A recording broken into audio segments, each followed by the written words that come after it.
आपने कल पाकिस्तान और श्रीलंका के दरमियान जो T20 मैच हुआ वो तो देखा ही होगा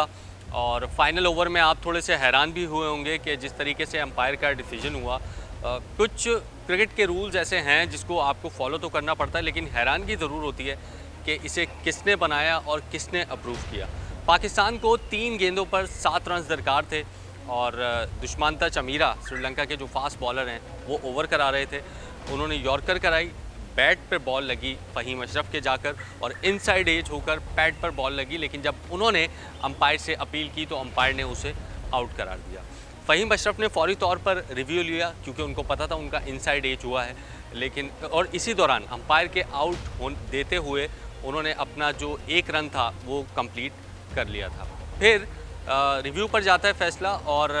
देखा जाता है कि इनसाइड एज हुआ है और फिर पैड पर लगी है और अंपायर अपना डिसीजन वापस लेते हैं और फ़हीम अशरफ को नॉट आउट करार दे देते हैं। तो इस दौरान एक सिंगल जो है वो कंप्लीट हो चुका था, लेकिन क्योंकि रूल है वो सिंगल अंपायर के आउट देने की वजह से नहीं माना जाएगा, इसलिए पाकिस्तान को फिर 3 के बजाय 2 गेंदों पर 7 रन दरकार थे और फ़हीम अशरफ को ही स्ट्राइक पर खड़ा होना पड़ा। अगर ये रूल ना होता तो पाकिस्तान को 2 गेंदों पर 6 रन दरकार होते और सलमान अली आगा सामने स्ट्राइक पर होते और शायद पाकिस्तान ये मैच भी जीत जाता। अब कमेंटेटर भी हमें वहाँ पर हैरानगी का इजहार करते हुए नज़र आए कि ये रूल तो है लेकिन इसको फॉलो करना पड़ेगा चाहे कैसा भी रूल हो। इसके अलावा जो कोच हैं माइक हैसन, जब उन पर कैमरा गया उन्होंने भी नाखुशी का इजहार किया, इसके ऊपर नाराज़गी का इजहार किया कि ये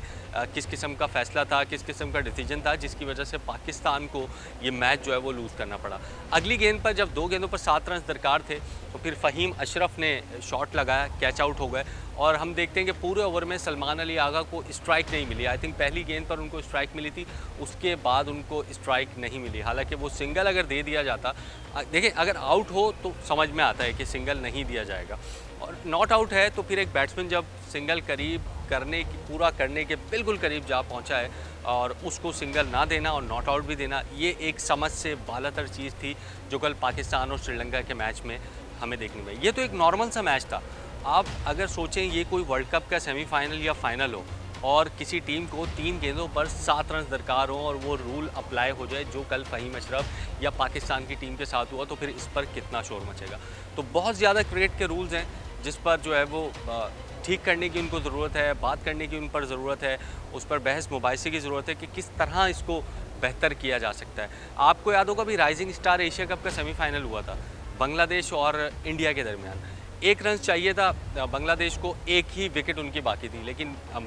जो बॉलर है उसने वाइड बॉल की और स्टंपिंग का चांस था, लेकिन कीपर को ये पता था कि पहले वाइड बॉल हो चुकी है तो वो स्टंपिंग नहीं होगी। हालांकि वहाँ पर अगर वो स्टंपिंग करते तो स्टंप भी हो जाता और फिर भी बांग्लादेश को ही इसका फातेह करार दिया जाता। तो मैंने कहा कि कुछ रूल्स हैं क्रिकेट के जो चलते आ रहे हैं जिसको चेंज करने की ज़रूरत है। इससे पहले कि वर्ल्ड कप के कोई फाइनल में ये रूल अप्लाई हो, वर्ल्ड कप के सेमीफाइनल में ये रूल अप्लाई हो और फिर क्रिकेट की दुनिया में एक और बहस छिड़ जाए।